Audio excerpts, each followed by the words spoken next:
તો મધ્ય પૂર્વમાં તણાવ વધતા ફરી ડોલર સામે રૂપિયો તૂટ્યો। ડોલર સામે રૂપિયો 19 પૈસા તૂટ્યો છે। $1 સામે રૂપિયાનું મૂલ્ય 95 રૂપિયા અને 54 પૈસા। બ્રેન્ટ ક્રૂડના ભાવમાં રાતોરાત લગભગ 1% વધારો થયો છે।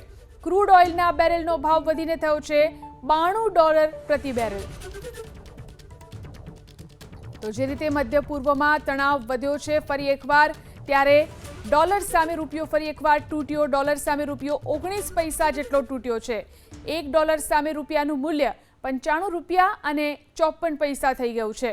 તો ક્રૂડના ભાવમાં પણ રાતોરાત 1%નો વધારો।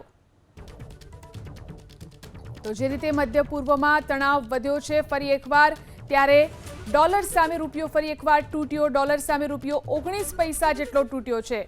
$1 સામે રૂપિયાનું મૂલ્ય 95 રૂપિયા અને 54 પૈસા થઈ ગયું છે। તો ક્રૂડના ભાવમાં પણ રાતોરાત 1%નો વધારો।